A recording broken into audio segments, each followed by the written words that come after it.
Welcome to episode 12 of the Magical Disneyland Paris podcast, all things magical and Disneyland Paris. I am Andrew Williamson and I am joined by Simon West. Hello.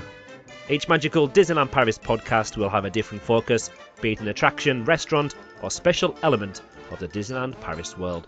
This episode we are discussing round 2 of the Disneyland Paris attraction polls that we've been running on Twitter. It's been, I think round 2 started 88 days ago, so it's not been too long. Well, I mean, it's not been too long, but I can't remember most of these, and I've been looking back through the results thinking, ooh, interesting. A few of them I agree with. In fact, most of them I think I agree with, but there's a few of them that I think are a bit of a shame, and we're starting to lose some big attractions now. I still don't think we've got a clear winner coming out yet, so it'll be fun to see where this goes. See, I think originally in our round 1 podcast episode, it was... To me, I think if we're classing Disney Dreams as an attraction, or if we're classing Sleeping Beauty's Castle as an attraction, I think they're going to be standing out, especially when you look at some of the results they've been pulling over the last couple of rounds. But then again, you think of the classics such as Phantom Manor and Pirates of the Caribbean and Big Thunder Mountain and It's a Small World and Tower of Terror. They're all still in there, and really, it could be any of those, couldn't it? I mean, I have to say, I am still mourning the loss of Space Mountain Mission 2 and Star Tours from round 1, but... nonetheless, I mean, I suppose Star Tours has actually gone in reality now, so... That's the thing, yeah, it's done us a favour.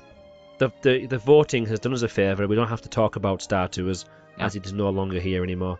And we'll, hopefully, when we do this again for a second version, probably in 2 years' time, by the time we get around to doing it, we can see if The Adventure Begins is going to be the winner in our next version of the poll. Ooh... So what we should do is we'll go through, if you visit our website magicaldlp.co.uk/attraction poll, you will see kind of a lineup of what the rounds were and what the matchups were. We're going to start off with Mad Hatter's Teacups versus the Twilight Zone Tower of Terror. What would you vote for, Simon? Or what? Obviously you can't remember what you voted for, but if you were to vote now, which one would you vote for and why? Well, Andrew, I think I can remember what I voted for. I hope so. Tower of Terror, of course. Obviously. Mainly because I can't fit in the Mad Hatter's teacups. They're so small. I mean, maybe if it was just me in them, fine, but usually I'm with other people, and I'm 6 foot, I don't fit. Yeah, if you're on your own, spreading your legs and put your arms out, you may just be able to squeeze in. Mm-hmm. Now, can you fit through the doors, or do you need to climb over the side? Oh, I can't remember that. They are tiny doors, though, aren't they? They're really small. Really narrow gap. Yeah. Sort of do a backflip to get out. It's fine. Like Orbitron, I can't fit an Orbitron properly either. It's a lovely ride, but it's too small. Yeah, I remember me and my son Noah were in Orbitron. Well, he was in it, and I was kind of wedged onto the side. Just try to fit your arms out, and then can I put my knee like above the side of it? I mean...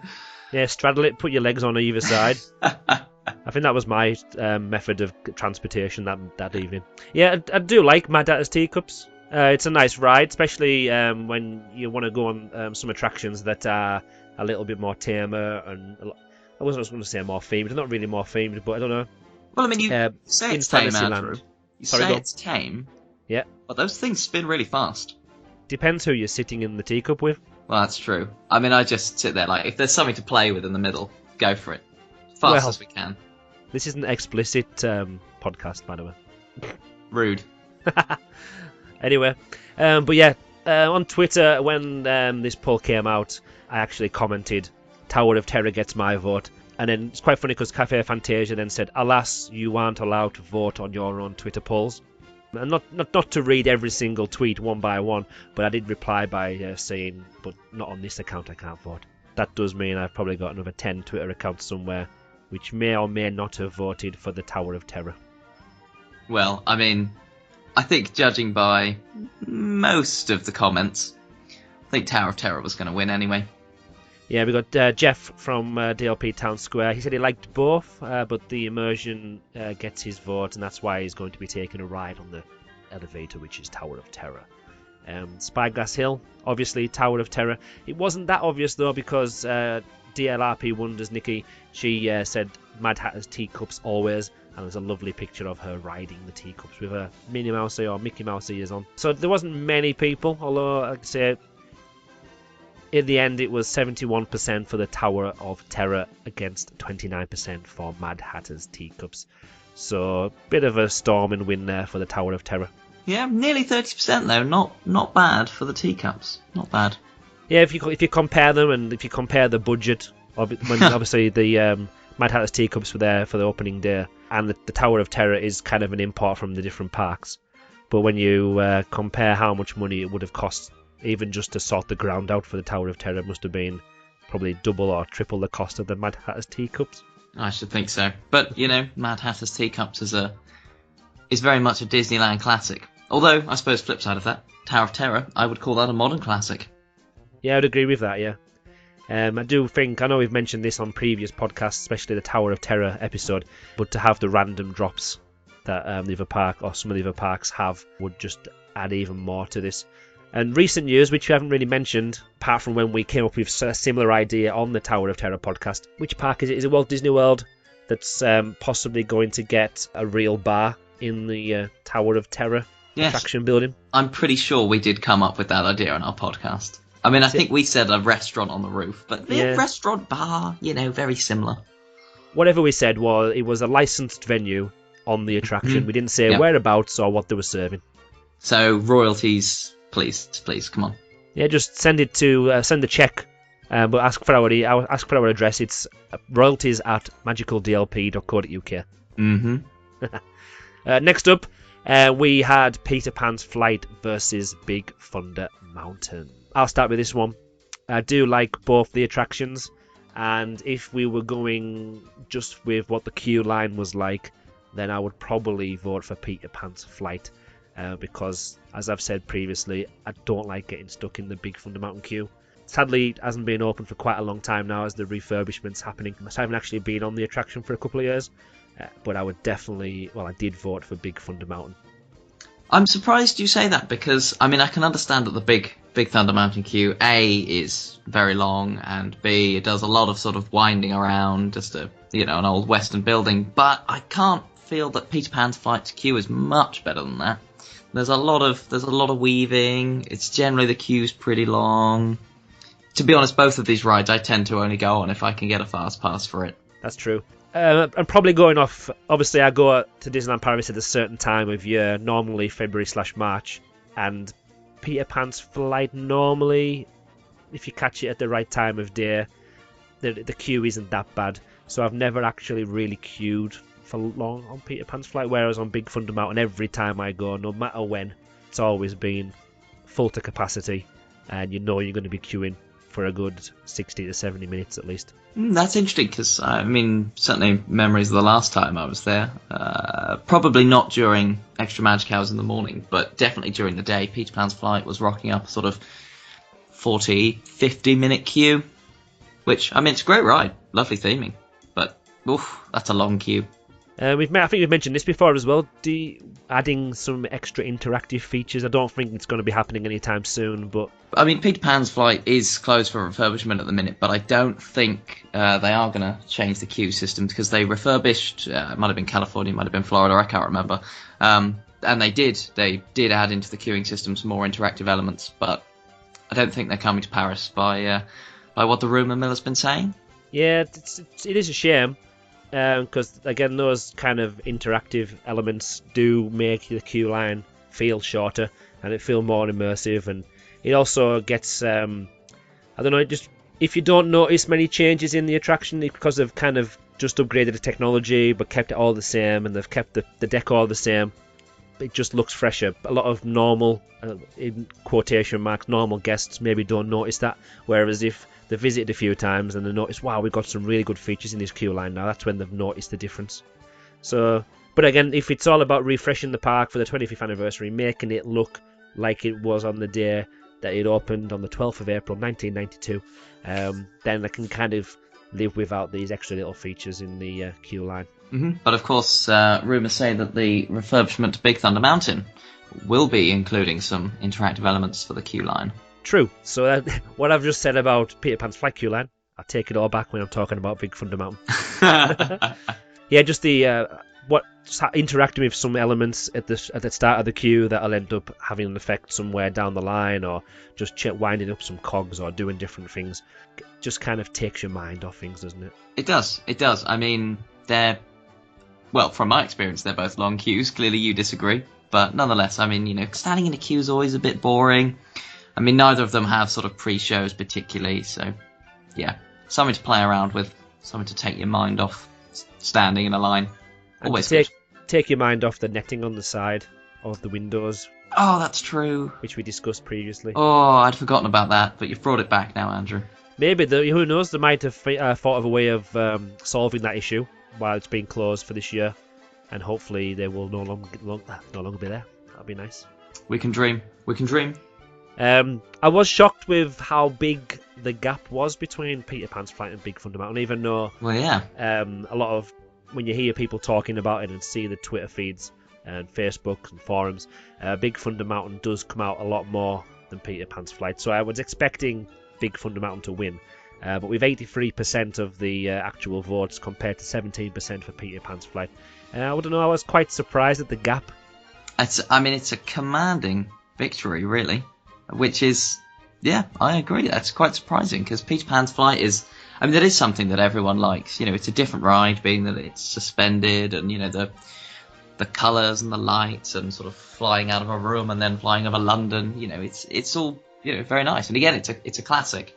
But I suppose, you said when we were doing the review of round one, if one ride was gone from the park, which one would you sort of miss the most? And we have both of them gone at the minute, but I think Big Thunder Mountain, if you removed it, as is currently the case, you've basically destroyed like half of the Disneyland park. It's really fundamental. Well, it's kind of it's noticeable right now if you're in Disneyland Paris as we record this, because most of Frontierland is shut off, and now that the Forest of Enchantment stage show is finished as well for the season, there's not much happening. You kind of directed around a different route now, and you just can't get down Frontierland at all, really. So that shows you what the park would be like if Big Thunder Mountain was gone forever. And it's a terrifying prospect, isn't it? But luckily, because of our poll, December. Exactly, and because of our poll, it's not going anywhere. No, it's safe. Staying right here. It's gone into round 3 of the magical DLP poll. Huzzah! Disneyland Railroad versus It's a Small World. The most lovable but most annoying tune at the same time. I mean, it is annoying, and it's in my head now. It's not going to come out all evening. That'll be it now. You won't be going to sleep. Oh, no. Round and round and round it'll be going. Yeah, Disneyland Railroad, being honest, I have done it a few times, but it's normally where it's either a little bit wet, so you don't mind. Well, you want something that you can still see the park, but you've got a little bit of cover on you because you've got the little roof of the carriage. Also, if you've had a long day and you just want to chill out, it is nice to just sit around and drive around the park. But it's not one that if I didn't do it, I would be crying my eyes out or tearing my hair out saying, "Oh, what? I didn't manage to get onto Disneyland Railroad." But as we keep mentioning, and it looks like we're going to mention this for most of the attractions in round 2, it is a classic. And it's part of what the Disneyland park is all about, isn't it? Well, definitely. I mean, it's not so much of a weenie in Paris as it is in other parks, but the station in Main Street's always been a huge staple of a Disneyland park, and of course it's that thing that encloses all the rest of the park, the railroad going around it. And frankly, I think it's really nice. You have to get on at the right station, obviously. Never think about getting on in Main Street itself, because you'll just queue forever. But the ride around is lovely. You get to take in a lot of sights. You get to take in all the different lands. I think it's fabulous. Now, it's been closed. The stations have been closed at different points throughout the year, and it's reopened again recently with the main. Go on. I think I'm right in saying that as we speak, there's only one station open. Yeah, I think it's just Fantasyland. Yeah, because obviously Main Street's down, yeah. and Main Street's in refurbishment. Discoveryland is down. Yeah, madness. But at least you can still go on and do the loop. You can do it. I'd like to see the loop right now though, because I would imagine there's a lot of scaffolding around that loop. And for us geeky fans, just imagine if you could get a peek of some work being done or a little bit behind the scenes. Ooh. Yeah. Ooh. Don't tempt me. What, you're going to travel all that way? Hang on, that can be. We like to have a challenge for our listeners, don't we? So if you're listening to this and you're going soon, pop on the railroad, do the loop, and then see what cheeky little behind the scenes shots you can get for us. That's our challenge in this podcast. There we go. Challenge accepted. Hopefully by somebody. Ooh, we'll find out. So, my favourite part of the Disneyland Railroad is going through Pirates of the Caribbean, even though you're only in there for a couple of seconds, a fraction. But you just get the smell and the sound and the feel of the attraction. You do. You can usually see one boat and you can see the water, you can see all the rocks and whatever, and it becomes dark so quickly once you go in there. Yeah, part of me would like that to actually be longer. Yes. Or even so, I don't know. Obviously, it can't happen now, but it would have been great if it incorporated other attractions as well, because I like the idea so much. Obviously, it'd be weird if you're trying to board the Star Speeder and you're driving past, or you're standing in the queue line ready to board, and an old-fashioned train from the 1800s just drives past and toots on. Yeah, I mean, that wouldn't really work. On saying that, I mean, it's very rare to be on Pirates of the Caribbean and ever manage to actually see the train. It's very well hidden because of the angles and the height that it's at above the attraction. So, I mean, I'd personally like to be on the train and then go through underneath Space Mountain. I think that'd be great, like the old Chicken Way or whatever they used to call it. Yeah, the Stellar Stairway, Stellar Stairway. As you Either can way, tell, the bit where the fast pass queue now is. Yeah. Yeah, because there's a single rider on there now as well, isn't there? There is, yeah. You've got so many options. Yeah, I didn't do it when I was there in February, because we didn't need to, because the queue times were so amazing. Anyway, we'll discuss that later. But yeah, there's certain bits of Disneyland Railroad that I do find boring. No, once you've went past that and Pirates of the Caribbean, you got the mural and you got the little stuffed animals. Oh yes, stuff like going that. Into Frontierland. You do kind of just end up with. So yeah, that's before Pirates of the Caribbean, isn't it? There's a gap. There's just a lot of greenery, and then you see a couple of crossings and some roads. Mm-hmm. And I don't know. There's a little gap. Now, obviously, part of the niceness of the attraction is that it is just like a little train that's taking you around. So you don't want it to be full all the time. It's not an attraction where you go to be mesmerised by lots of different things, which is what Studio Tram Tours is supposed to be like. So you don't want it to be like that. You don't want to have to go through a catastrophe canyon and your train like slides off the track and you get covered in water. But I don't know. I just feel if there was some other little bits in the gaps. It's a shame that you actually see a road there, like a tarmacked road that's clearly for cars. It's a shame because it feels very backstage. But of course, that is the area where, maybe Splash Mountain one day, maybe nice. Indiana Jones ride, as in like motion vehicle ride rather than roller coaster. You never know. That's what they were thinking initially. That is true. But it was up against It's a Small World. And again, if you're going to pick, we keep saying it's a classic, same as Disneyland Railroad, but It's a Small World is one of the most iconic attractions, and it has been for years and years and years. And probably if you speak to a lot of people who've never been to a Disney park before, they'll still have heard the It's a Small World song as it's featured on things like The Simpsons and other cartoons and films, and it's just kind of one of those modern day names and songs that everyone just seems to know. It is, and it's a very annoying song, but I mean, it's it encapsulates the ride, really, doesn't it? Now, I have to say, I've not been on it since it's received its refurbishment. Although, on saying that, the refurbishment they've upgraded the lighting. I think they've improved the sound quality as well. But I think if I'm right, over the 2 years towards 2017, since they did the refurbishment, they're only slowly changing the costumes of the dolls gradually over that time. Yeah, that's what I've heard. Yeah, they're going to slowly do that, and then that'll be when they introduce the VIP or the classic characters in the style of It's a Small World dolls, I believe. So that'll be happening slowly, as you've said, over the next couple of years. When I was there in February, the biggest thing I noticed, apart from the facade of the building and the paint, was absolutely amazing. Luckily, I was there on a really blue, sunny day, like blue skies, really good sunny day. But the colours that were coming off the building were amazing. There was the golds and all the different pinks and blues. You could definitely tell, especially comparing it to the year before, when it was quite dull and it was needing a lick of paint. But the biggest thing that stood out for me, and I've mentioned this as an issue before previously, probably on our It's a Small World podcast, was the state of the carpets inside the attraction. Yes. And they were lovely. You could tell that somebody had been out with a Dyson.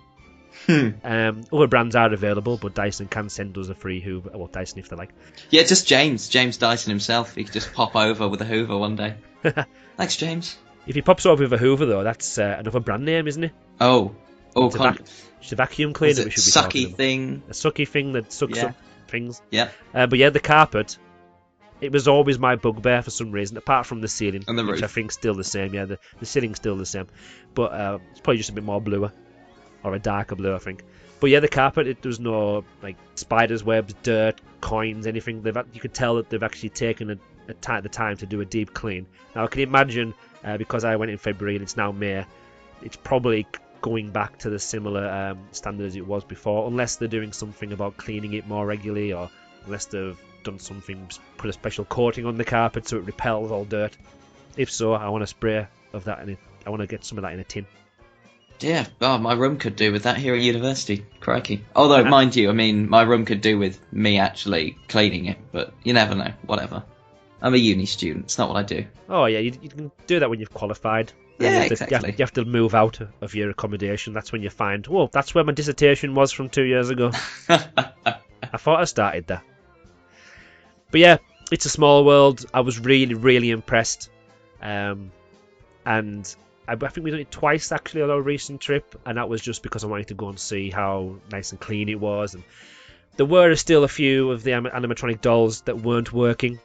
Some of them, if I remember, there was one, I can't remember what scene it was, but she was winking away. And I remember in our podcast about It's a Small World, talking about this winking doll that was winking really fast, and it was weird because one eye was going fast and the other eye was going slow. That one seemed to still be doing that. Now, whether, I would hope that they fix that problem in the refurb, and it's just happened to have kind of become a problem again. Yeah. Now, here's a question for you. I believe this poll was done before you last visited the attraction, so before you visited it, when it had gone through most of its refurbishment with the fantastic carpets. Yeah, 14th Can you of February. remember how you voted in the original, and would you change your mind now? Very good question. I can't remember, because obviously I would have to have used another Twitter account. Oh, you would never do that. No, Never, I never. don't want to avoid the whole experiment. I don't want to avoid the whole DLP poll. Mind you, 117 votes there. You can't have done all of them, Andrew. Oh, no. Or can you? No, I've only got 100 accounts. So. Ah, cool. That's another like 15 then if you include me. That's fine. It's fine. I can't honestly remember, but I don't. Well, thinking if I was to vote now, which is what we're talking about, really, it was always going to be It's a Small World. Now I know you even before the refurbishment, I just think that because of every time you go, you always see something different. Unless you've been on the attraction 100 times. I always feel that when I go, if I look at it, I always make sure I'm looking a different direction, or I'm trying to get on a different side of the board, just so I can kind of focus on a different part each time. And it does kind of give it a bit of re-rideability. Yeah, I mean what we've brought up is nicely sort of summed up by Stephen Drabwell when he says that he doesn't really like It's a Small World, but he does always ride it. But he loves the train, even if only for the existence of Main Street Station.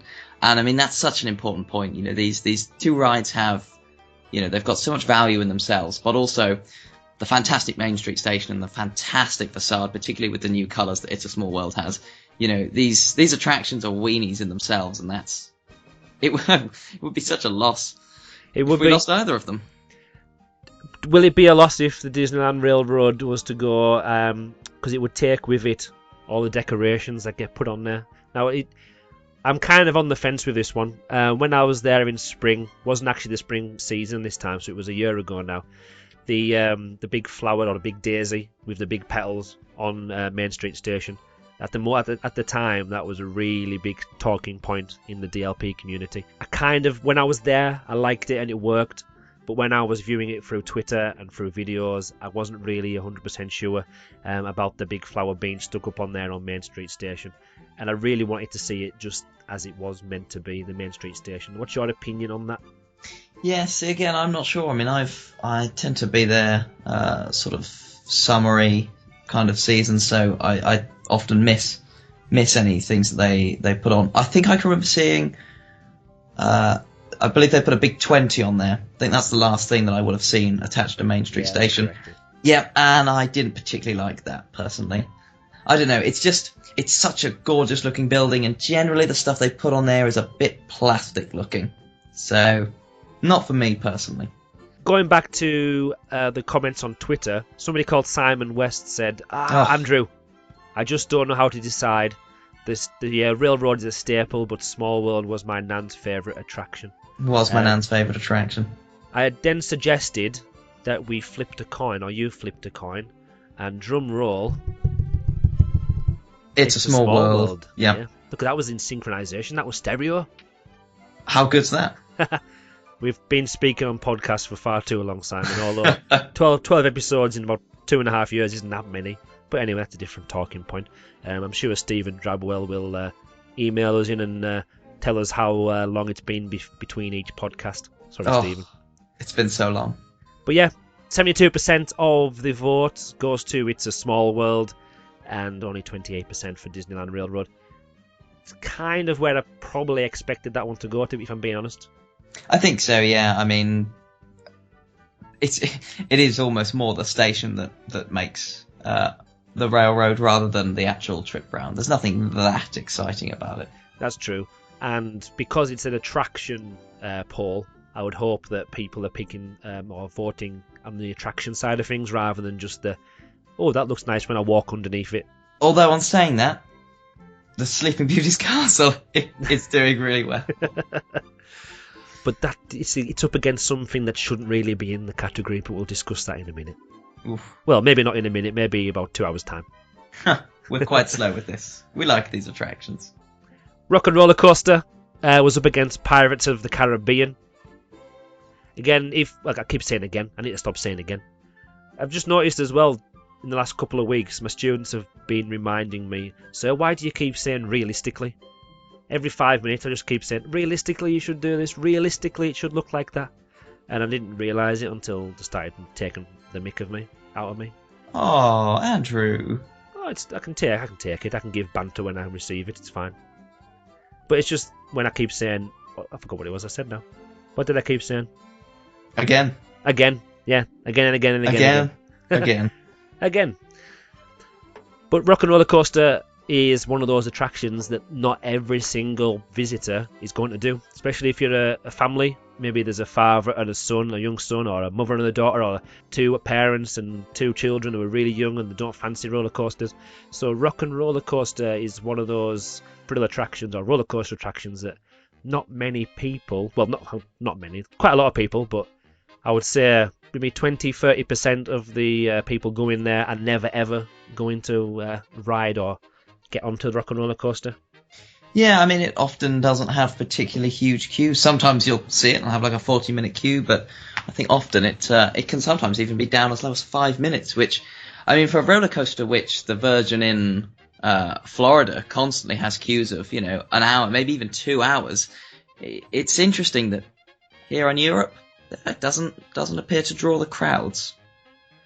Now, is it because, well, obviously they're both Aerosmith, the one over here and the one over in America, but I don't know, Aerosmith have never been popular while I've been around or interested in music. Obviously, I know the music mainly because of this attraction. Yeah, same. But I've never grown up with them.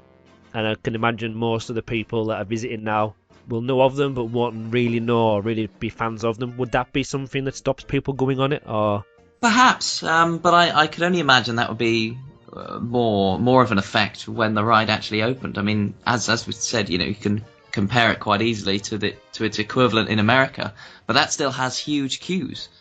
you know, it's will be the same age groups visiting both parks, and yet in America it's a much bigger deal. Although maybe that's because they have far fewer big roller coasters there, whereas we've got some bigger roller coasters in Space Mountain in the other park. That's true. And Indiana Jones as well is quite an intense one. I wasn't stalking you before on Twitter, Simon, but I was reading some tweets that you were discussing with Cafe Fantasia, Yes. who's currently in Walt Disney World. He is indeed. And you were talking about the differences between Rock and Roller Coaster in DLP and in Walt Disney World. Because obviously you've been lucky enough to ride both of them. So there was kind of a win on one side for one element and a win for another park on the other. What kind of happened? What was discussed? So the difference between the two attractions, they're both based around Aerosmith, but they've got a different story to them. So in Paris, it's this idea that Aerosmith is working on some sort of musical roller coaster experience. You know, it's very clear. You know, it's a roller coaster.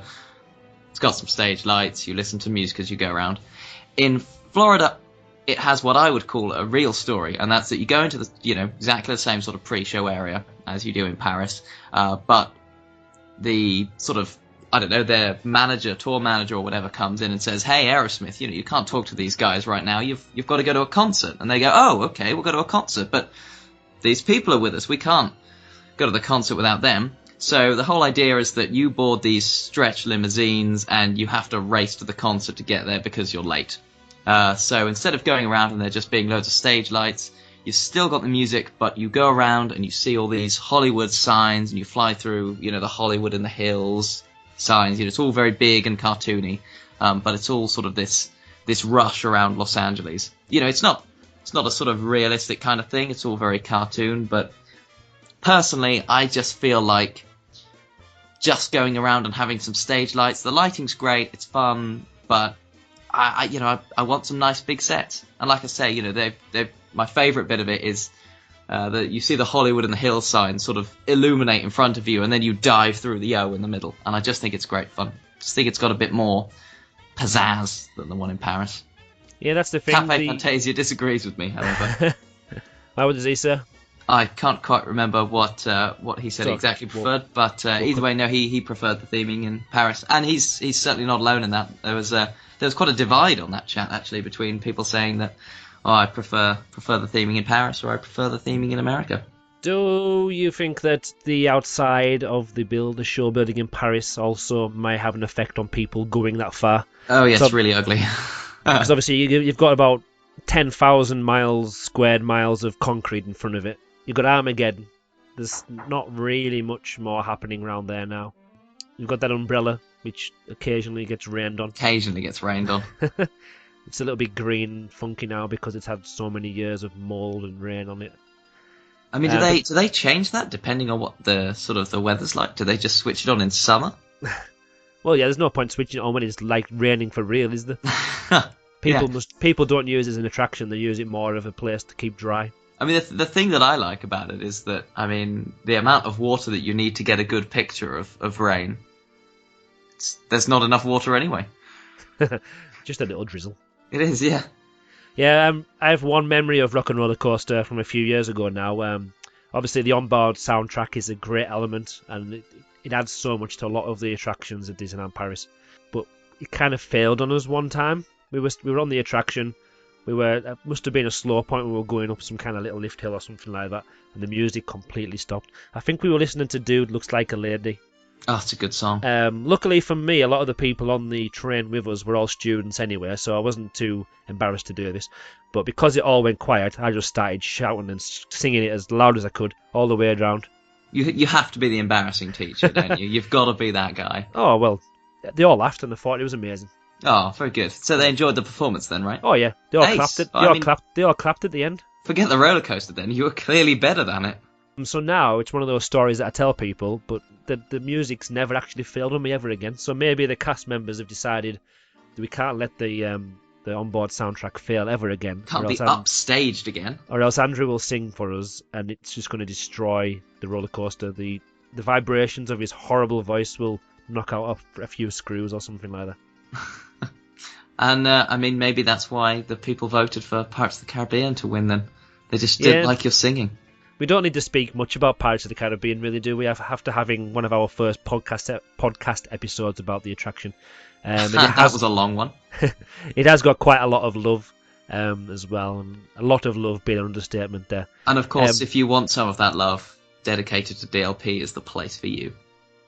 Oh yeah, it's mentioned as much as we mention projection mapping. How have we not mentioned projection mapping so far? It's quite funny. I don't know if you've listened to In My Disney Opinion podcast, which is the live kind of call-in show for Disneyland Paris fans or Disney fans in general. Have you listened to that before? I have not personally, no. I don't tend to find time on a Saturday evening. It's actually quite good to listen to again on like repeat or on iTunes. But it's quite funny because I wasn't managing to catch this episode. Well, it was a couple of weeks ago now, and I got a tweet, and somebody just said, "I can't believe somebody's phoned in My Disney Opinion podcast to discuss projection mapping, and it's not Andrew or Simon from Magical DLP." Well, I mean, it's a very popular subject. Which, by the way, I don't know whether you've seen the pictures of Shanghai Disneyland, but they are doing some projection mapping on their massive castle, and that is epic. It's very exciting. Not that I can afford to go there, but very exciting nonetheless. Another place that's using some very good projection mapping techniques is Universal as well. Are you thinking of the Hogwarts? Yeah. Castle? I think was it Hollywood? They've just opened that. Hollywood, that's correct. Yes. Yeah, that looks fab as well, doesn't it? That looks amazing. But we don't discuss Universal. This is a Disneyland Paris podcast. Yeah, Disney. Somebody else on Twitter who actually voted against Pirates of the Caribbean was Matty Eland on Twitter. He said he loves a roller coaster and he loves Pirates of the Caribbean, but being a pure coaster enthusiast and a lighting designer, he had to vote Aerosmith. Well, I mean it's a good point actually, as a sort of coaster enthusiast, because my gosh, that roller coaster is so well designed. I mean, I love Space Mountain, one of my favourites, but it's really quite uncomfortable. You've never got any idea what's going on. It's not, it's a too big roller coaster in too small a space, but Rock and Roller Coaster, it's so smooth, and it doesn't feel like a huge roller coaster, but when you see what the roller coaster actually looks like, they've got a version of it in a park in I think it's Holland, that's outside, and when you look at it, it's terrifying, but you wouldn't know it having been on the roller coaster. It doesn't feel like a huge roller coaster. It's so smooth and enjoyable to ride, but it's actually massive. Yeah, and how they managed, I know they've probably built the show building, well not the show building, but the building around the attraction anywhere, but just to fit it all inside, the amount of time you get on the attraction and for it to all just be inside that little box of a building. Mm-hmm. It's amazing how it's fit in there. It's great also that they've managed to fit that box of a building nicely backed away, so you can't actually ever really see that building much. It might give us something interesting to see, though. It will give us something interesting to see. What they should have is a one-way mirror, so we can all look inside and see the roller coaster flying around, but inside you don't get to see the light. It wouldn't work that way anyway, but because of how one-way mirrors work.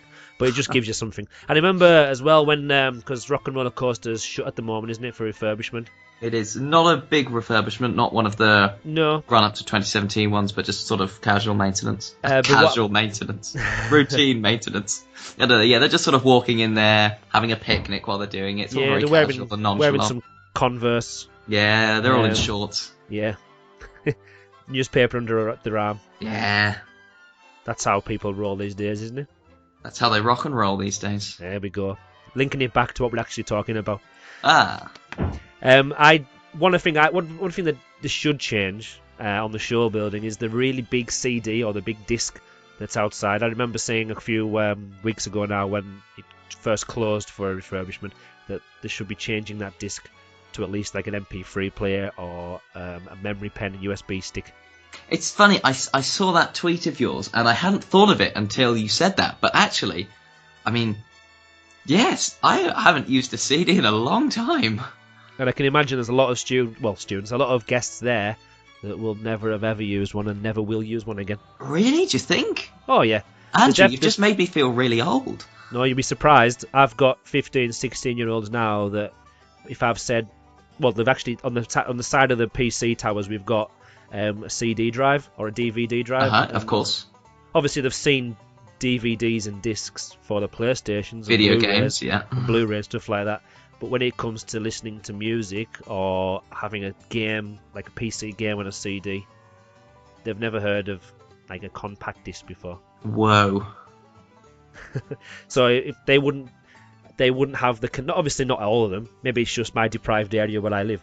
But a lot of people their age now, especially younger, they won't associate music with discs. With discs? No, I suppose not. Wow. You've made me feel old, Andrew. Like when I spoke to someone the other day and they told me that Friends was for old people, and I thought, no, not Friends.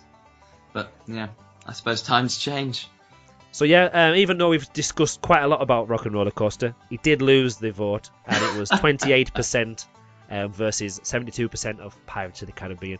We don't mean this, like I said before, we don't need to say why Pirates of the Caribbean won. It's one that most people always have on their list of attractions they want to ride. Even if you don't like the big thrill or a roller coaster, it's only got like one or two little drops. If anything, the scariest thing I find on Pirates of the Caribbean is the lift hill going up. I think it's the queuing system. It's really dark. Oh, have you actually queued in there for long enough for your eyes to adjust to the darkness? Nope, never. So there you go. Can't be that scary if you're running through it. Oh, it's more like stumbling through it, confused, and then occasionally you look through a grate and there's a skeleton there. What is happening here? Yeah, at one point one of my students ended up in some kind of behind some metal bars. Wait, what? I think it's when you first go in. Once you've done one of the first like turns, like heading towards you before you turn right, there's just some like gates with bars on, and well, it's part of the props obviously, and I'm hoping that it should have been locked on most of the occasions, but for some reason the gate was just open. Actually, I think I know the one you're on about. So he just hid in there, ran ahead, hid in there, and then everyone walked past in a daze, walking into things, and he just jumped out on everybody, and some poor innocent family screamed. Oh. But obviously, as a professional, I stood in and said, we don't expect that from our students, thank you very much. Yeah, very good, very good. You said it in French, obviously. Oh, well, my students don't speak French, so... So yeah, it's got everything. It's got the classicness, it's got some really clever effects for how old the effects are.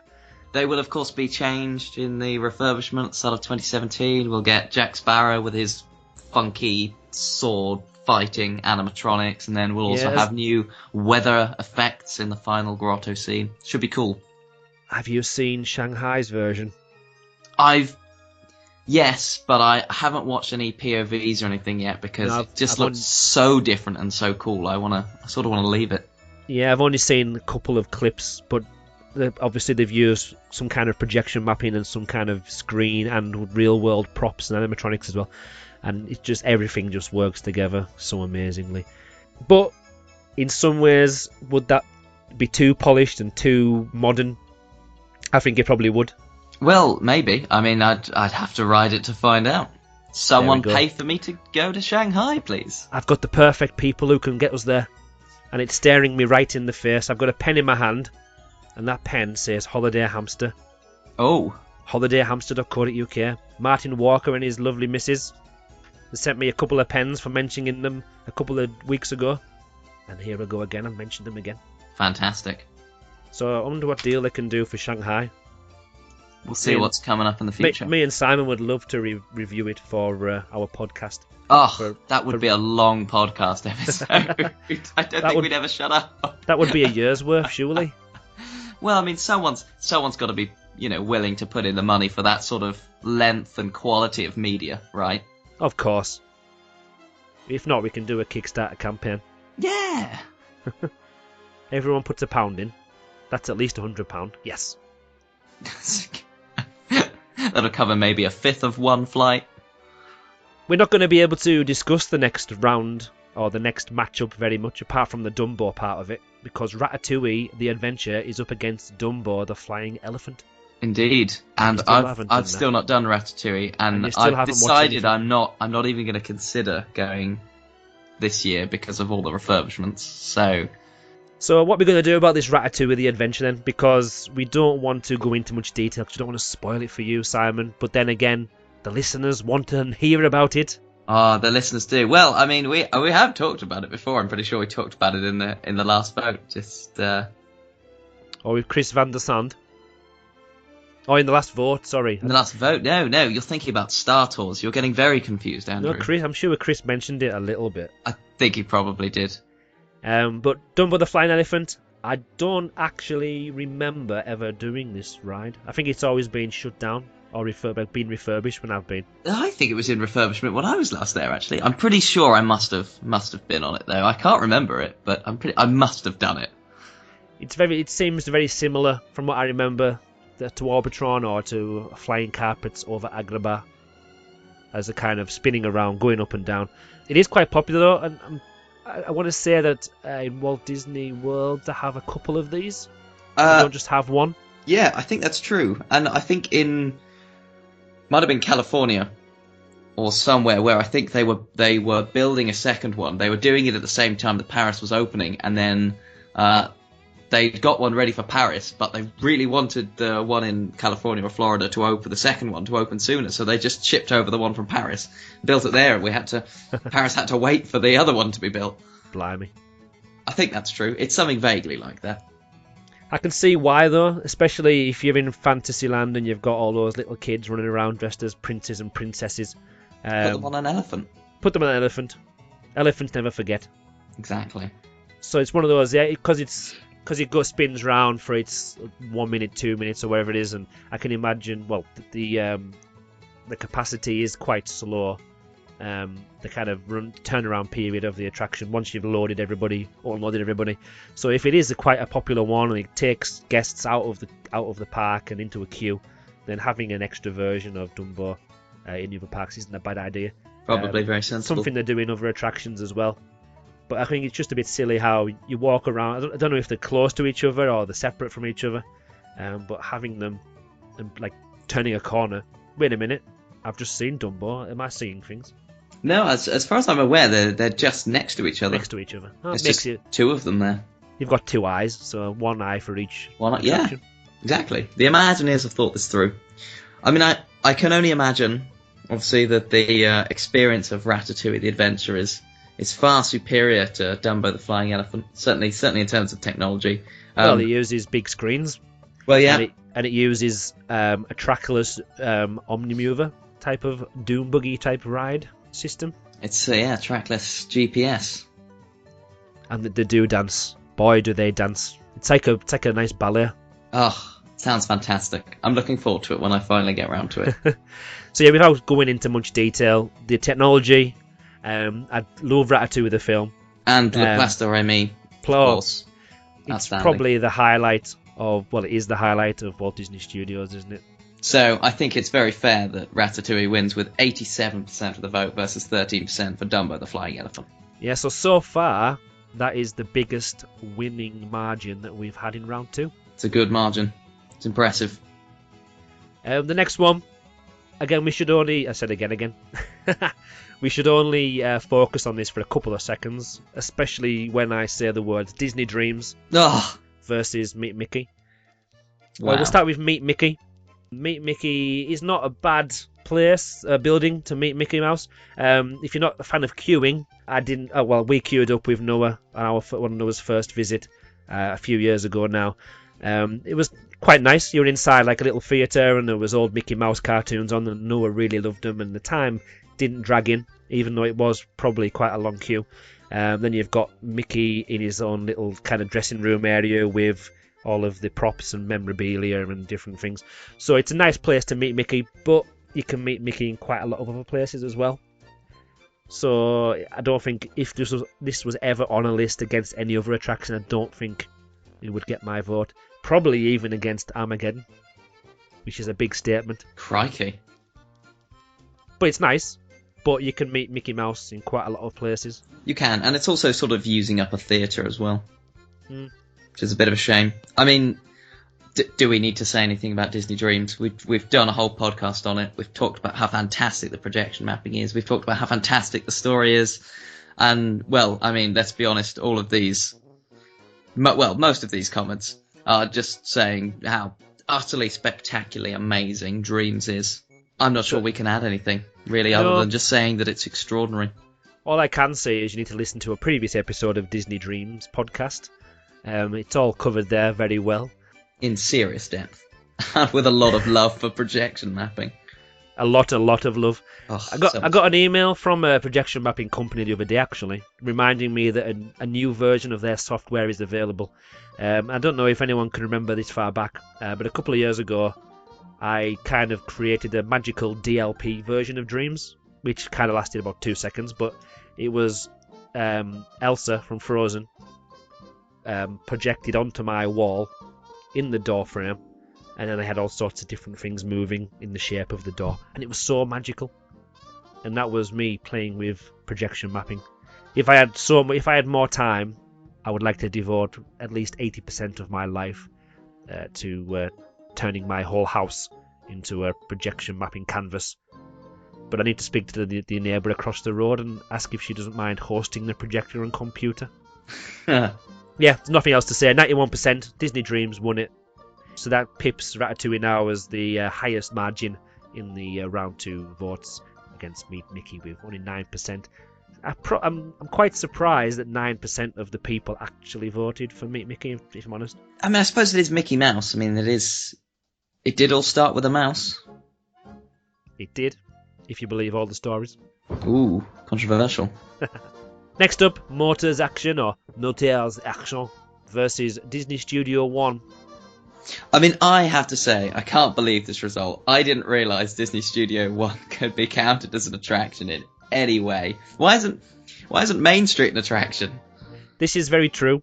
I got this list from the Disneyland Paris website, and I also took some of the ideas and some of the clarification of DLRPRoundup.com, his wait times, and funnily enough, I'm sure Disney have, their wait time system that Graham uses from DLRP Roundup, their system actually includes Studio One on the list of a list of attractions or things that can be open or closed.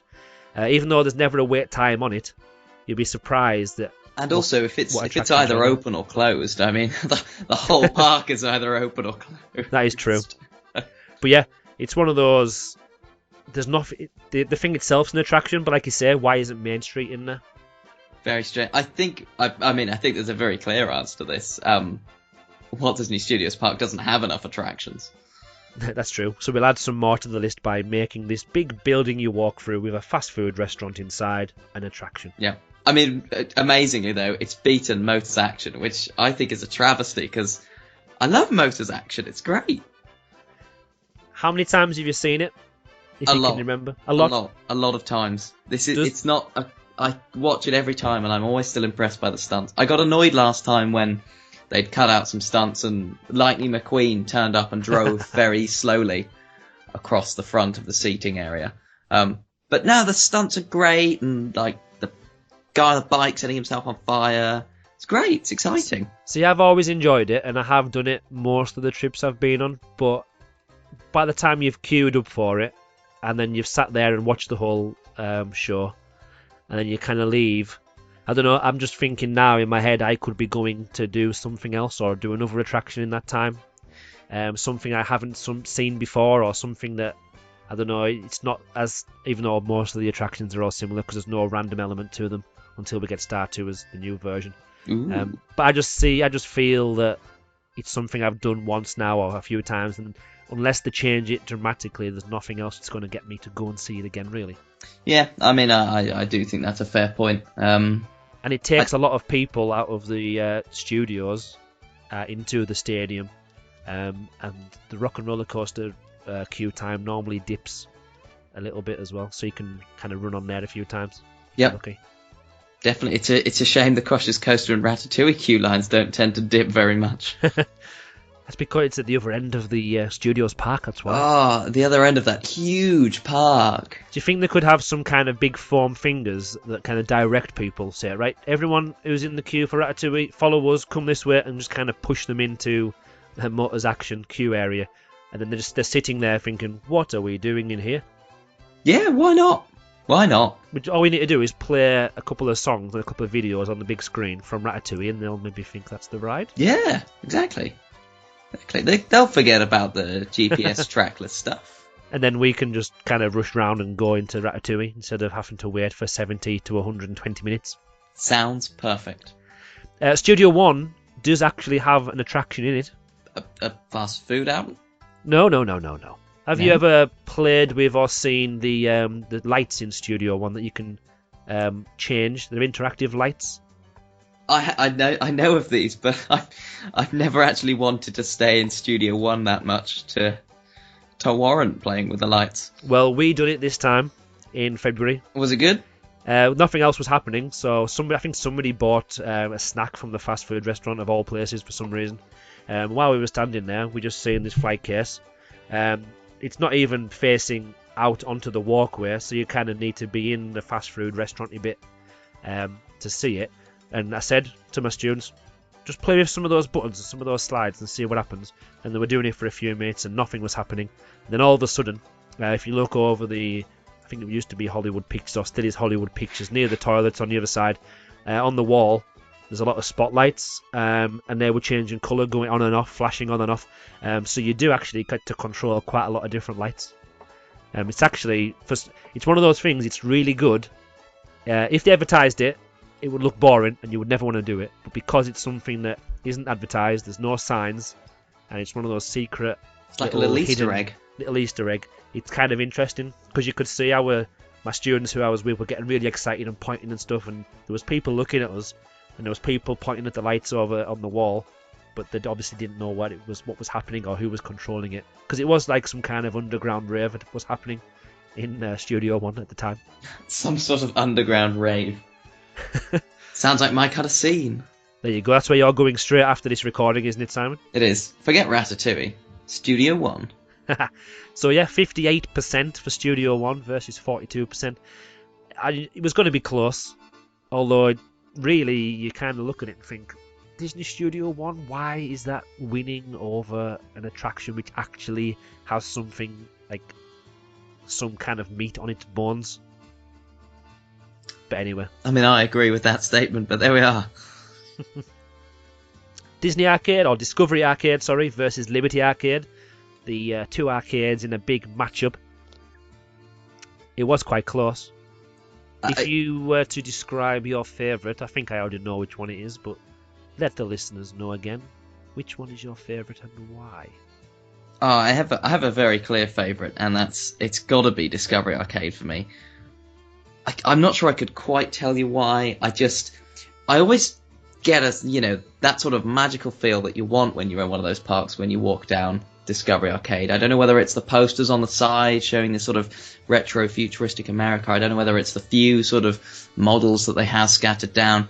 I mean, in terms of the theming of it, it's very, very similar to Liberty Arcade, but there's just something that I really love about Discovery Arcade that Liberty Arcade I think lacks. I don't know, maybe Liberty Arcade feels a bit more real and American for my liking. I don't know. Yeah, I was when I was racking my brain trying to think about this, I don't think I've actually been down the Liberty Arcade very often.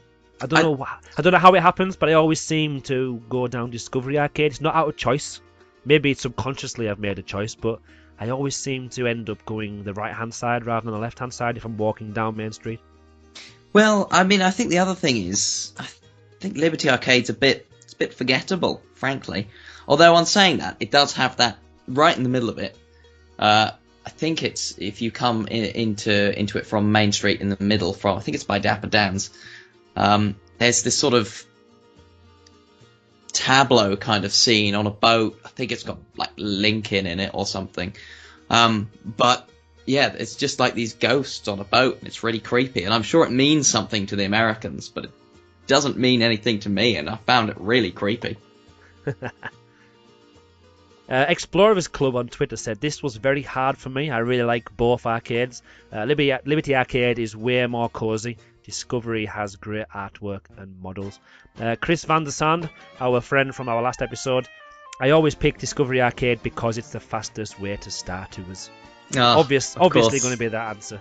Yeah, obviously you've got the food. There seems to be more selection of food down Discovery Arcade as well. It's probably true, yeah. You can you get back entrances to things. Just on the point that I was making a second ago, Salon Mickey blog had tweeted into us on this post to say that it has to be Liberty Arcade as it houses the last attraction to close in the resort, and that is the Statue of Liberty tableau. There you go. There you are. You read it somewhere. Yeah, but the overall winner, and I'm glad this is the winner, because if they had to shut one, which is what this vote's all about, I wouldn't mind losing Liberty Arcade. Discovery Arcade did win with 52% against 48, so it's very, very close. Actually, the closest... Well, no, it's not the closest. Nearly the closest of our votes in round 2. Buzz Lightyear is up next versus Riverboat Landing. I've only done the Riverboats once, Simon. How many times have you took a little tour around the Big Thunder Mountain? That's a very good question. Surely you should be keeping a tally chart of all of the attractions and every visit. Yeah, well, I'm trying to think how many times I've been on each boat, but actually I'm not sure both boats have been in action for many a year, so who knows? Yeah. Who knows? If you know, this is our second challenge. Let us know how many times has Simon been on the Riverboat Landing. And I want to know specific numbers for both boat. Like, not cumulative. Each boat individually. I've done it once. Again, I wouldn't, unless I'm looking to see what they've done to clean when they've refurbished it and to see the new paintwork on Big Thunder Mountain. I probably will be tempted to do it again next time when it's all being reopened. But it's one of those, once you've done it again, there's not much more. The geysers aren't working at the moment, or geysers, whatever you want to call them. They're not working currently again. So if they fix them, then possibly it'll give me another little element to go back and see it again. But it was nice and relaxing. It was enjoyable. It's a nice place to sort of sit there and chill out and watch the world go by. If it's a nice sunny day, I think it's a fabulous attraction. If it's raining or if it's a bit cold, if it's cloudy, I don't think it has that same feeling. But of course, it does give you fantastic views of all the different sides of Thunder Mesa, and it can be so photogenic if it's a nice blue sky and the like behind it. That's true. It's also dependent on what kind of holiday or what kind of visit you are taking to Disneyland Paris as well. Very true. If I'm only in the parks for a day and a half, which is what normally happens when I'm with a school trip, then I'm not going to, like I said before about Motors Action, I'm not going to really pick to do the Thunder Mesa Riverboat. Whereas if I'm there for a 5-day, 6-day break, you're kind of looking for things to break up the day, and you don't want to be running around everywhere like a headless chicken because you want to take it easier. Then it's one of those, it's definitely doable, and it's nice to sit and stand at outside the boat, go inside the little cabin, stand up on the top, get a different view. So yeah, it's a nice attraction. But against Buzz Lightyear, it's a bit more fun, isn't it? You get to sit there with a gun and shoot the interactive. Some would say they don't like the attraction because it replaced an original attraction. Yes, so it replaced Le Visionarium, or Timekeeper, I think, as it was known in America. Yeah, I mean, that was an attraction that was much more in keeping with Discoveryland's retro-futuristic theme, and of course, it involved Robin Williams, so it was innately cool. But I mean, it was effectively just a 360-degree cinema, and you were sort of brought through time along with Jules Verne. Which I can see why they got rid of it. I don't think 360-degree cinemas are the coolest thing in the world, and obviously, with the branding of Toy Story, it's probably got a bit more appeal now. But nonetheless, it's a shame to lose. It's a shame to lose any attraction that has a nice bit of heritage, and particularly any attraction with a nice bit of heritage that fits with Discoveryland, because there's so many things that are a bit too modern to actually fit in Discoveryland, but that wasn't one of them. If they had Toy Story Playland before they built the Buzz Lightyear ride, do you feel they would have incorporated it into Walt Disney Studios and left the Visionarium as it was, or...? Well, quite possibly. I mean, I would imagine they were probably looking for a reason to get rid of the Visionarium anyway. But, I mean, if we're talking today, then you wouldn't replace it with Buzz Lightyear's Laser Blast, you'd replace it with Toy Story Midway Mania, because that's the sort of modern equivalent, I suppose. That's true. You still hear rumours of Midway Mania coming to Walt Disney Studios. You do? They're still around? And it's not going away anytime soon. No, although I can only imagine that as each year passes, there's going to be less desire to bring an older attraction in. And who knows, maybe our new CEO, or Catherine, her name is, can't remember her surname now, that's not very nice. Maybe she really loves Midway Mania and wants to bring it, or maybe she's totally against the idea. So we'll soon find out what her opinions are. She seems very happy to be communicating with fans and websites and podcasts and stuff like that. So it'll be great once she actually is in post to see and hear what her views are and see how we're going to move forward. Absolutely, yeah, no, the communication that she's had with us has been absolutely fantastic. It's been really good to see her engaging with everyone on Twitter, which is really exciting. And if she does listen to what we say, then, please just, build new stuff, don't necessarily import from other parks. We like original things. Or at least I do. Well, there definitely should be some kind of attraction which it's like not a memorial because we're not dead yet, but celebrates the achievement and life of us podcasts, such as Dedicated DLP and Magical DLP, and in my Disney opinion, there should be some kind of interactive theatre where you can talk to our holograms. Yeah. Or just, employ us each, we'll each do an hour every day, and then we'll just live at the parks for the rest of the time. There we go. Perfect. Fine. That's a good deal. Buzz Lightyear won the battle against Thunder Mesa Riverboat Landing, 80% versus 20%. Not a surprise there. Not a surprise at all. Although the one big surprise is my really tiny score on Buzz Lightyear. Even when you stop in the middle of the attraction to let somebody on or to solve a little bit of an issue, even if I'm in front of the best target there is, I still don't mind to get a really high score. Don't get me wrong, it's a decent one, but I never seem to get 999,000 or whatever it is people are getting and posting pictures of. Oh, by the way, I said on one of our podcast episodes a while ago that I liked it when people shared their scores on Twitter, and then a couple of people actually did go to Paris, take a picture of their score, and then tag me on their tweet about it. Feel free to do that. It's quite fun. Really brightens up my day. This is a test for you. What was the highest score somebody tagged you in? I have no idea. Go on, you're not doing your homework. I'll revise it next time. You're the second group of people. You're the second person or third person now that in recent weeks I've set a task and they haven't done it. I know. I was on I'm sorry to disappoint. I was on our Google Hangout. I don't know if you caught this actually. Me, Jeff, and Steve kind of mashed together to do some kind of crazy Google Hangout experiment a few weeks ago. It was also on YouTube live streaming as well. But I set them a little task, just saying we should look into these little areas or look into Google Hangouts and see what it can do. So 5 minutes before we went live, I said, right, so what have you learned? Have you got any tips or anything like that? Oh, no, we didn't do any homework. We'll just make it up as we go along. Yeah, it's what, just wing it. Just roll with it. You gotta roll with it. Oh, crikey. Felt like I was on Rock and Roller Coaster. Wrong band, but we'll let you off. Well, I know, but I just thought it was you singing. KG on Twitter, who is actually currently in Disneyland Paris as we speak, and I did promise that we would have an episode for him when he came back. He just gave us Buzz Lightyear and a thumbs up, so I think that's where his vote was going. And a Buzz Lightyear with a thumbs up. Yeah, Buzz Lightyear with a thumbs up. Yeah. Cafe Fantasia says depends on the time of year for him. Molly Brown isn't much fun if it's cold and raining. Very similar to what you've said there, Simon. Great minds think alike. Jeff from DLP Town Square, he voted for Riverboat of Landing, for sure, in his gangster speak. More for sentimental reasons, though. This is what I love about Disneyland Paris. Doesn't matter, we're discussing now what we like, and we kind of agree on similar kind of attractions, and we have the similar ideas. Mainly because we love technology and we're quite geeky with that kind of thing. But everyone's got their own reasons. It might have been your first ever attraction that you went on. It might have been the first time somebody proposed or kissed you, or I don't know, you were taking a loved one or a family member and that was the last ride they went on or whatever. Andrew, you've turned into such a romantic.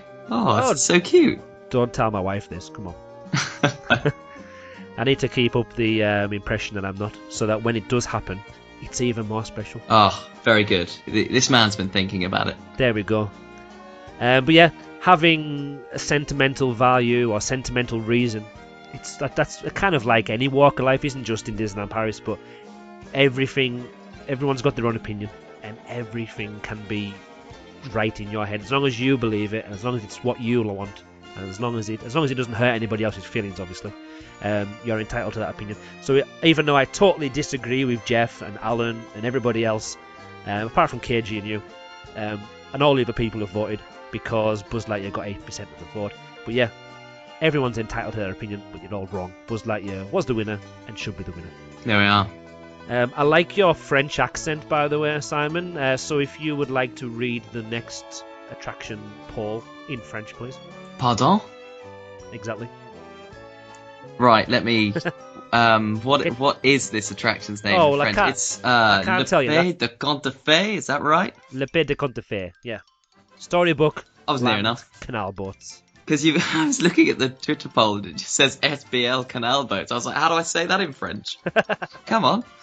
SBL Canal boats. That's because Twitter don't give you enough characters when you're setting up a poll. It's true. Versus the one, the only, Phantom Manor. Phantom Manor. That's where we put some evil laughter and some lightning sound effects. Ooh, I'd love to see some lightning effects on this podcast. See them or hear them? See them. It would really add to everything. Well, it wouldn't really. Is it any good if I say that I'm turning my light on and off? It's good enough. Give me some kind of lightning effect. It's good enough. It would certainly take me by surprise if I was sat in my room listening to this podcast and then suddenly there was flashing lights all around me. I would not be expecting that. We'll get onto the National Grid. Surely they can turn everyone's power off for a couple of seconds. That's a good idea. Just bring up on the phone. I actually like Storybook Land canal boats. So do I. I think it's... I mean, I always think of it as like sort of Small World's forgotten little brother. I think it's really cute. It's lovely. Everyone forgets about it because it's tucked away at the side, but yeah, I just think it's very charming. And you need to go under the Casey Jr. train track, don't you, to go under it as well? I think it's the main railway line, but... Oh, is it the middle one? Is it the main one? That's correct. Yeah, sorry, it is, yes. Because the service track's near there as well, so I've occasionally seen one of the trains kind of getting worked on or tested out on another little piece of track by there as well. Ooh, interesting. I didn't know that. There you go, another little tidbit there from Andrew at Magical DLP. Very good, very good. Yeah, one thing I really like about the Storybook Land canal boats is the station when you actually get on the boats. When the platform's moving around and the boats are moving with it, even though everything's kind of static because it's all moving together, the amount of people that look like they're going to fall in or kind of are scared for their lives because the boat's moving away from them. I know it's evil of me, but I don't know. It's a very interesting kind of entry to the ride.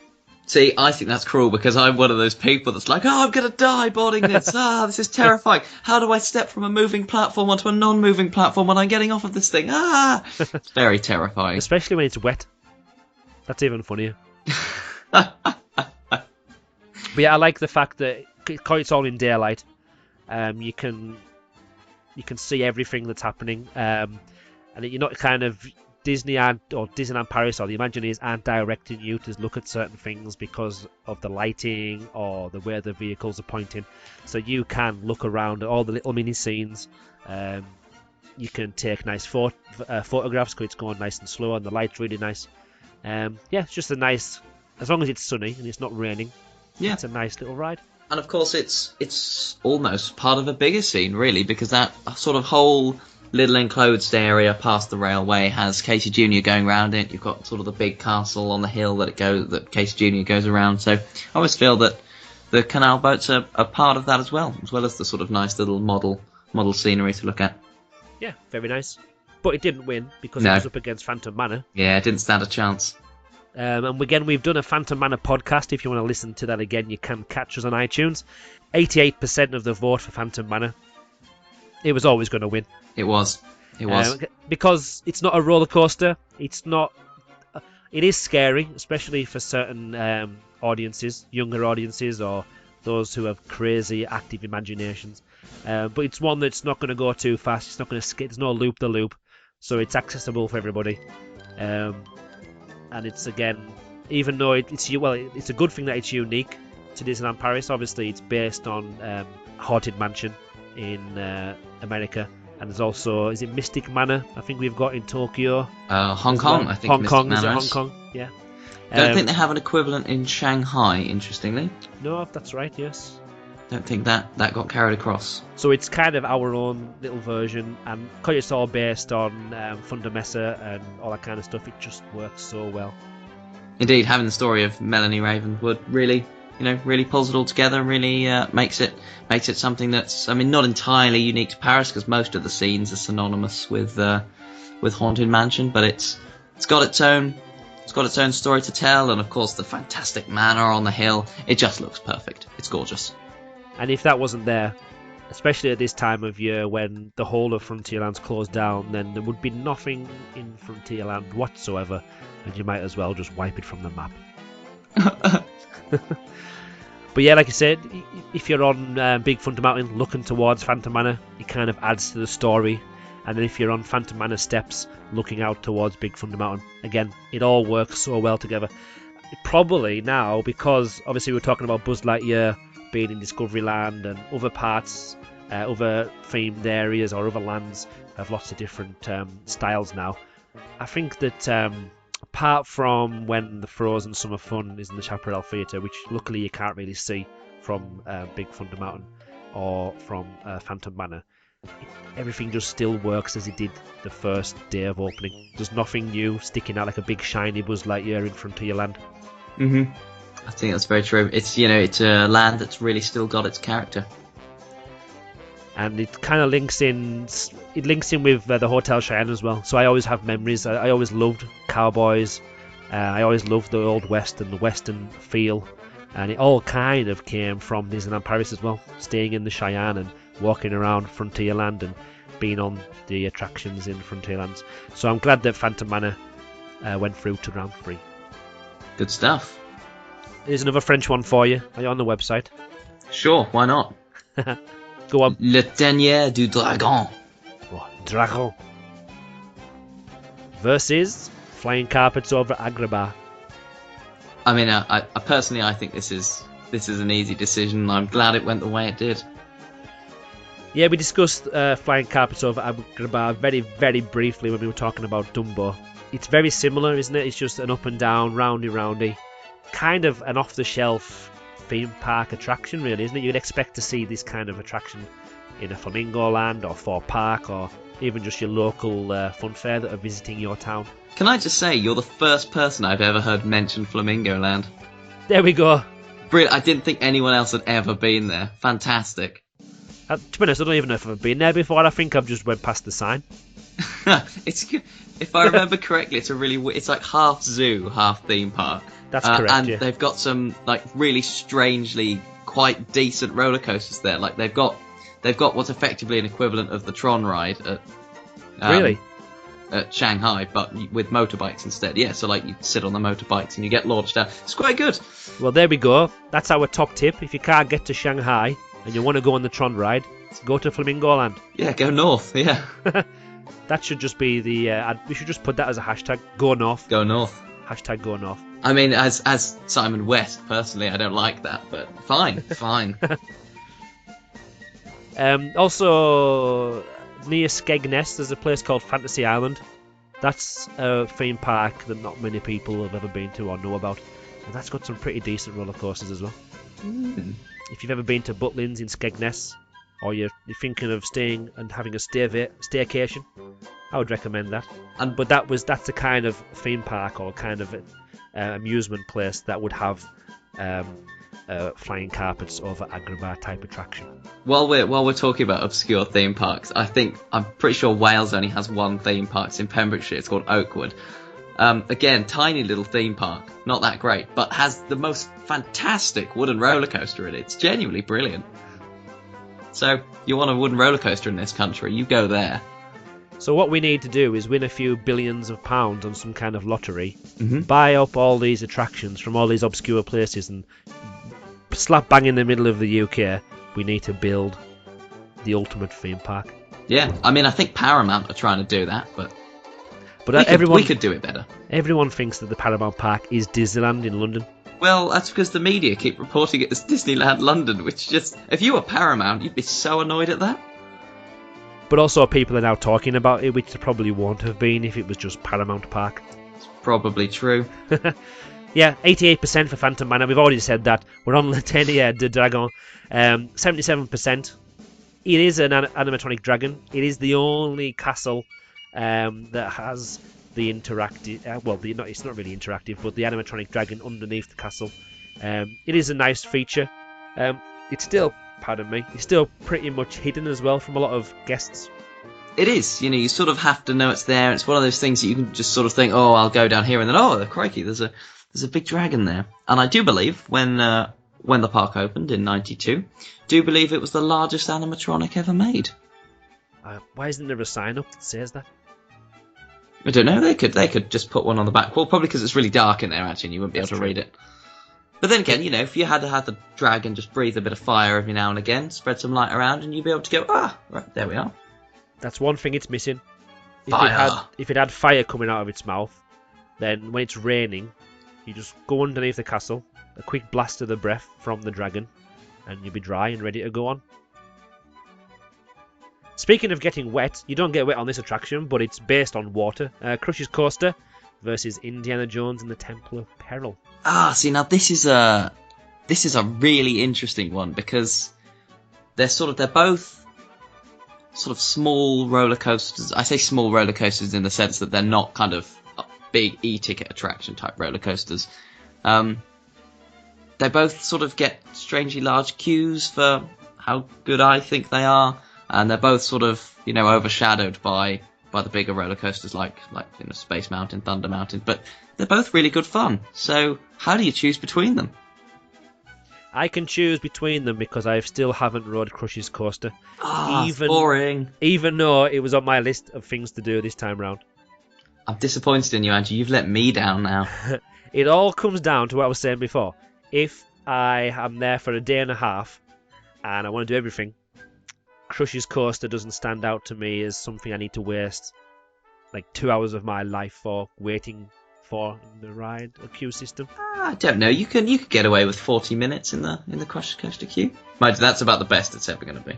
Single rider though now, right? That is true. So if I was to pick, and if somebody said, right, you've got one row, you can only go on one attraction. If you go to Crush's Coaster, you might be late for your meal, or you'll miss the conference, which is the reason why you're there. Or you can quickly go on Indiana Jones, Temple of Peril. I think I would probably choose Indiana Jones. It's true. It's got a loop. I do like Indiana Jones, the theming. The queue area is actually pretty good. It's very good, actually, yeah. So that would get my vote. This is probably the first time that the one I would vote for didn't actually win. No. Crush's Coaster got 64% of the vote compared to 36% for Indiana Jones. No, personally, I don't think the theming on Crush's Coaster when you're sort of properly into the roller coaster is particularly good, but certainly the queuing system's not very well themed, but there's a fantastic bit that you won't know about that's sort of nice and slow before you get into the roller coaster itself, and that's gorgeously themed and has a fantastic atmosphere to it. So I think for me it wins for that, but also the attraction itself is it's fun, it spins, it goes around, it's not too intense. Whereas I have to say, I like my roller coasters big, but Temple of Peril it's remarkably fast for the size of the roller coaster that it is. And it was even better when it went backwards. Never had the opportunity to ride it then, unfortunately, but you had no idea what was coming up next. Crazy. You only seen it once it had been and gone. Le Caban de Robestan versus very good French. Studio Tram Tour Behind the Magic.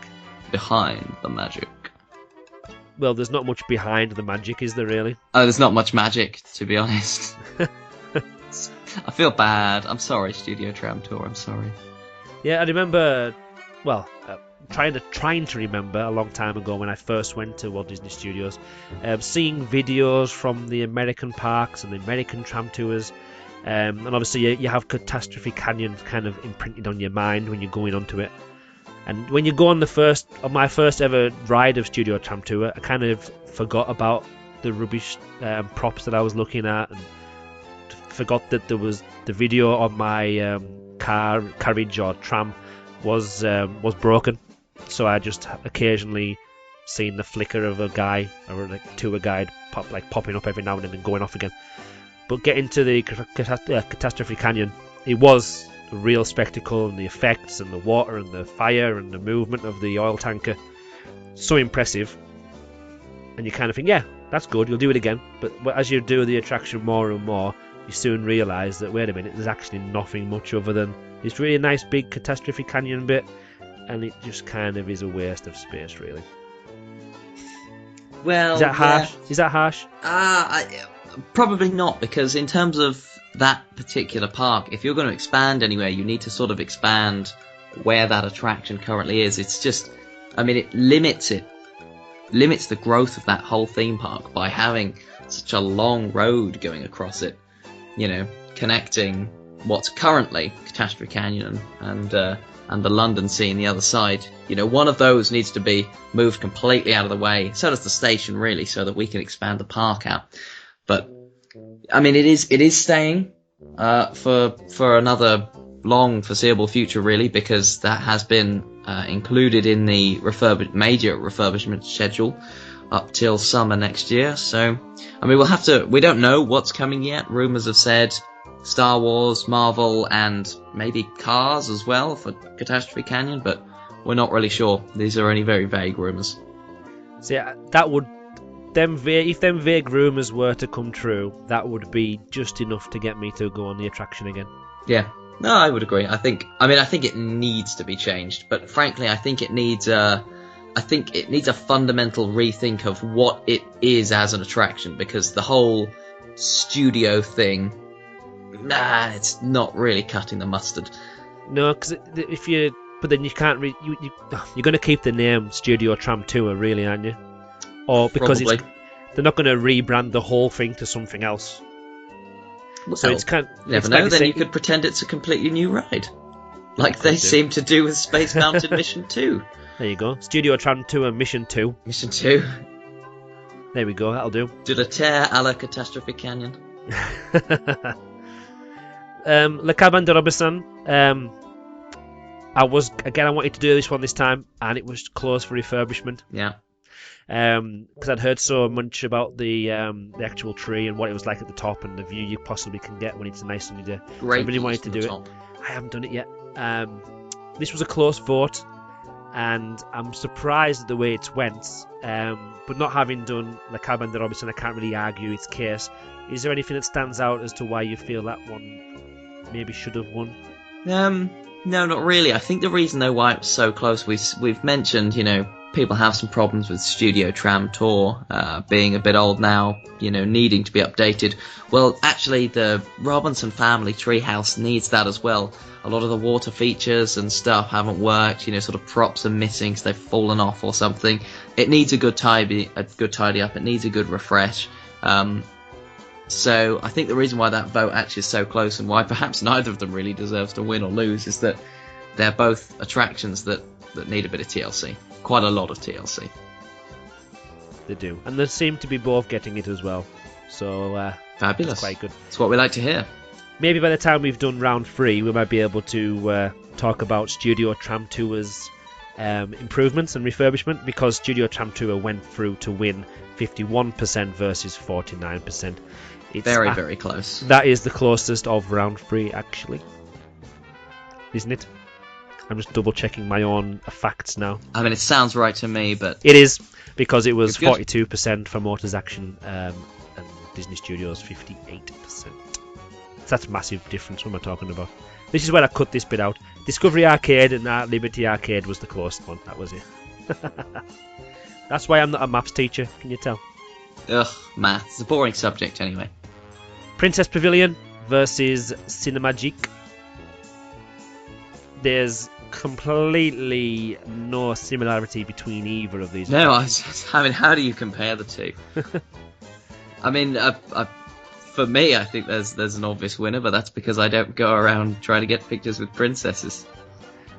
There's a lot of people that would have said the same thing, Simon, but they're now avid princess hunters. They are. I've seen a lot of people be converted recently. So maybe that's what our challenge to you should be for the next visit to the park for yourself. To get converted. To get converted, yes. That's what we'll just leave it there. Just to get converted. Yep. Who knows into what? It could be anything. Which princess would you like to see if you were to go to the Princess Pavilion? Oh, that's interesting. I'm quite old-fashioned. Probably Belle. It's funny because I'm going to say the exact same answer to that question. Really? Yeah. Great minds. Great minds. Mainly because this is probably me being all soppy again. My wife, her favourite film is Beauty and the Beast. So all the times I've been to Disneyland Paris, every time I go, because I'm going with work and she's not with me, she doesn't expect a present, but I like to give her a present every single year, and it always seems to be something Belle related. And I spend most of my time, even though I said I didn't want to waste any time because I'm only there for a day and a half, I seem to spend a lot of time searching the shops for little Belle figures or t-shirts or anything to do with Belle. So I think Belle would be my answer for that reason, and that reason alone. You really are such a romantic this evening. This is a new side of you. It's because it's Tuesday. We used to do it on a Saturday night. We are used to doing it on a Saturday. I'll see. What are you like? Weekday romantic? That's what it is. Yeah. I'm too tired at the weekends for any of that. Cinemagique. Now this is where I think I've already mentioned this before previously, but I've never actually been in Princess Pavilion or Cinemagique, so kill me now. Have you not done Cinemagique? No. Because I've never been in Princess Pavilion. But Cinemagique is, I think, one of the sort of staple bits of the Walt Disney Studios park. Probably needs to go now because it's been around since it opened and it's the same video playing. But it might have been updated once or something. But I mean, it's fun. There's a live actor and he enters the screen, and that's quite cool. It's a bit different. Spoilers. So if I was to vote, I would have voted, even though I've never done it before, I've never done either, Cinemagique would have got my vote, mainly because, like I say, it's one of those, in Walt Disney Studios, it's an attraction that the community all seem to do, and it's one that still gets the queues now, which is probably the reason why it's still open. Yeah, I mean, I certainly, whenever I'm there, I would have to do Cinemagique and Animagique. Obviously, Animagique's gone now, but you see the point. I do. 59%, so Cinemagique is the winner there against 41% for Princess Pavilion. Indeed. Probably the right way. It's probably the right result. I think so. I didn't expect Cinemagique to win like 89% hands down, because I know our princesses are very popular, and a lot of our listeners and a lot of our fans, I like to say the word fans, a lot of our fans are big character hunters, and obviously the princesses are a really big part of the character hunting game, if it's a game. Adventure Isle, the building site it is at the moment, versus the recently closed down Animagique. What a lineup this is. Yeah, I know. This also shows what it's like. You hashtagged it when you put the poll out. Yeah. Hashtag closed versus open, but now it's sort of temporarily closed versus permanently closed. And it's so funny how when we started this in September or whatever it was in 2015, this whole attraction poll idea, Animagique, I don't think it was actually due to close officially anyway, at least. No, well, I mean, the rumours saying that Animagique would close, they were going for, a good 2 years before they finally actually announced, okay, it is going. Because I think by the time when they actually announced it, we were all sort of, I think we had a bit of shock, because I think we'd all got used to going, oh no, it's not actually going to close. Oh, it's not actually going to close, sort of boy who cried wolf. And then actually closed, and we all went, oh, Animagique's gone, oh no. And I also tweeted saying hopefully the one that is closed will be kicked out, so it's a fair competition. I don't know if that swayed the votes by any way. Well, it worked. If it did work, because Adventure Isle with 56% versus Animagique 44%. I'm quite surprised at that. If we'd forget about Animagique being closed now and no longer being an attraction, I'm surprised that it actually did lose. I'm surprised it wasn't closer, if anything. Because what is Adventure Isle other than some caves, a bridge? I don't know. I think Adventure Isle is quite fun, actually. I think a lot of people miss out on it. But I think Adventure Isle represents what's great about mainly the Disneyland park rather than Walt Disney Studios Park. But what's great about Disney theme parks, the way that they build their theme parks, that, you know, it's not just individual attractions that are great about it. It's that the whole place is gorgeously themed, gorgeously designed. You know, the theme park itself has a story and is an attraction. And that, you know, you can single out Adventure Isle, but, you know, how can you pull Adventure Isle away from Pirates of the Caribbean and the Robinson Treehouse next to it and the Pirates Galleon across from it? You know, it all seamlessly flows together. It is the park, and it's so great to have that rather than just singular attractions plopped around like in Walt Disney Studios Park. Yeah, and seeing scaffolding up on the Skull Rock at Adventure Island, it takes away from, like you were saying, about the feel of the area and the fact that the Disney Imagineers are putting so much effort. So when you're walking between attraction or shops and different lands, it just adds so much to it, and it's not like any other theme park in the world. And nobody else can do it as good as Disney on their day when they're doing it, and it's at the top-notch quality. Mm-hmm. So yeah, now you've swung me around. I probably would have voted for Animagic, but you've kind of changed my opinion now, and Adventure Isle would have got it. Well, and of course Adventure Isle did win 56-44. It's now the last matchup in round 2 of the Magical Disneyland Paris podcast. Well, it's not the podcast poll, but the attraction poll. Hashtag DLP poll is what we're using to track this. Sleeping Beauty Castle, which some may say, is that an attraction? And we've kind of argued this a few times, and I believe it definitely is. And it's against Panoramagique, which is Disneyland, well, it's Disney Village's attraction, the only one that it's officially got, which is operated by an external company, so it's kind of snuck in there as well. I think we have discussed this before, and I think I know the answer, but Sleeping Beauty Castle, does it deserve to be in there as an attraction in this poll? Well, I mean, no, but it's so great, yes. If that makes any sense to you whatsoever. But then we've just been talking about Adventure Isle. Is that an attraction? Oh, yeah, true, yeah. It's even less of an attraction. And then we've also got Studio One. Maybe it should be just Disneyland Park as an attraction, sort of excluding attractions. And we'll call that an attraction. So like Main Street Station, but with no trains. That sort of thing.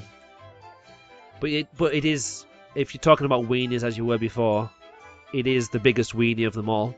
It is. Oh, I mean, Disneyland Hotel will be really offended by that, but it's true. But when you watch people's vlogs, I know that that Disney lover, she when she's posting her vlogs, it's the day one video because she films her face and she walks down Main Street. She does it the same way every single time, and then when Laura gets onto Main Street, sees the Sleeping Beauty Castle, she's filming her face, and you can see the emotion every time. She's so happy to be there, and that is an attraction. Yeah, and I think that sums up A, why Disney parks are great, but also B, why it had to beat Panoramagique. Although you do get a really good view of nearly every single piece of the resort from up there. Have you been up there before? I have not, because it costs extra money and I'm a cheapskate. But if you've gone with your family, surely you wouldn't have to pay anywhere. Yeah, get the rents to splash out. And if you go again with them, you can just, well, I'm a student, you know. Got me out. Money. Come on, help out. Obviously, I went up there for Magical Disneyland Paris research purposes. Of course, Dragged my wife up, who's scared of heights, and dragged my, he was like 1.5-year-old up at the time. And I remember looking down with Noah, and he didn't care about the view, he didn't care about Disney Village, he didn't care about the castle in the distance, and Tower of Terror, that Space Mountain. All he cared about was shouting down at his pram. He just kept shouting, "There's my pram!" Really? My pram! Oh, he just kept looking down at his pram. Oh, kids are so cute. He didn't even care about anything else. I mean, can't you see Paris from the distance up there? Is it like the Eiffel Tower? If you can see, because you can walk around the, it is a basket, but it's a really weird basket because it's like a donut shape. You can walk around, but obviously because of where Panoramagique is placed, everybody is kind of on the side facing the park and the village and stuff like that. But if you go the other way, which I didn't do, I can imagine you will get a view on a clear day, especially if you can see it from Robinson Family Treehouse. You must be able to see it from up there. I haven't, but I'm guessing you probably will be able to. It is really good, and if you actually look, I think I posted it on Twitter a while ago now, but if I'll try and look back and retweet it again maybe. But if you look at the company who actually maintain it and run Panoramagic, the technology behind it is really, really interesting. The amount of fail-safes they've got in there in case the tether breaks or in case the helium goes out of it, the gas, that kind of thing. It's so clever. So take a little look at A little bit of technology for you there. It's really good. No surprise though, because you have to pay for it, and because a lot of people are scared of heights, and because it's in Disney Village, and because it's right at the end of it. So unless you're kind of a guest staying in the Cheyenne or the Santa Fe or the New York, if you go around the back way, then you're not really going to... Well, you will see it, but most people aren't really going to go on it. And more often than not, if I mention to somebody, have you been on the attraction, they'll just say no. And they probably won't ever go on it either. So no surprise, Sleeping Beauty Castle has stormed away with 96% versus 4%. And I think quite rightly so. Definitely. It is the biggest win of round 2. I just want to double check as well, see what round 1 was like. 97, 95, 88. No, so I think so far that is the biggest defeat, and that goes to Panoramagic getting absolutely blasted out the water by Sleeping Beauty Castle. Well, crikey. I mean, I get the feeling we might be ending up with a situation where something like Sleeping Beauty Castle or Disney Dreams, something that's not sort of an attraction in the tight sense of the definition, could probably win this whole thing. I'm still annoyed at Sleeping Beauty Castle for knocking out Space Mountain in the last round, but I'll let that go at some point, I promise. Just keep coming back to that one, don't you? It's dreadful. Have you got a picture of Sleeping Beauty Castle on your bedroom wall with some darts? Sorry, some darts at it, yeah. But again, this is kind of, we're letting the Disneyland Paris fans and the community speak, aren't they? So if that's what they voted, that's kind of the way it's going to go. Yep, definitely. Because a lot of, again, some people, and I know, and I've spoken to people who do this, some people go and don't actually do a physical attraction. They'll soak up the atmosphere, they'll watch some of the shows, they'll stay for Disney Dreams, they'll go and meet some characters, that kind of thing. They won't step foot on a ride or a roller coaster as such. And it's still an amazing place for them, and that's what they want from that attraction. From the theme park or the resort. So again, like we say, even though we're both being biased because we love roller coasters, we love technology, we love all that kind of stuff. If Sleeping Beauty's Castle wins, then that's what people want, and it is one of the main draws. People go there and they recognise the park because of that. Yeah, definitely.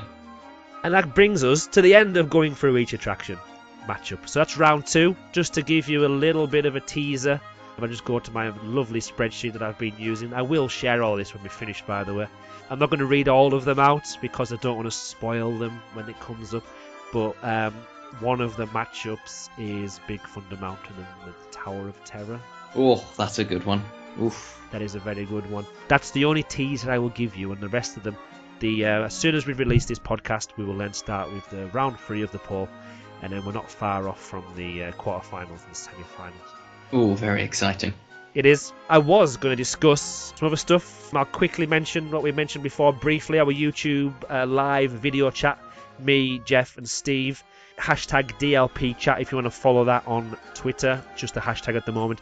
We're looking at doing it once a month, possibly. We're going to try and change it up, see how it goes. It's just a little bit different from listening to people on a podcast like us.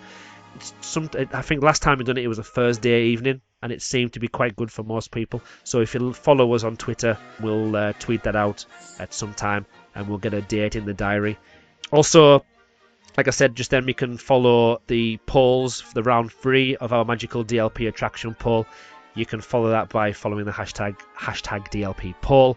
I know Cafe Fantasia uses that hashtag as well when he has some of his interesting polls. So check that hashtag out if you're on Twitter. Our website, magicaldlp.co.uk, will have all of our rumour articles. It'll have our podcasts. I'm in the middle of rehashing or refurbing the website. So as Disneyland Paris is going through a refurbishment process, so is the Magical Disneyland Paris podcast website, and you'll see that shortly.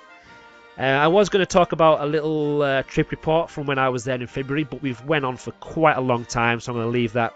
Probably never talk about it again ever, or I'll mention it every now and then. We haven't decided what we're going to do for our next podcast episode.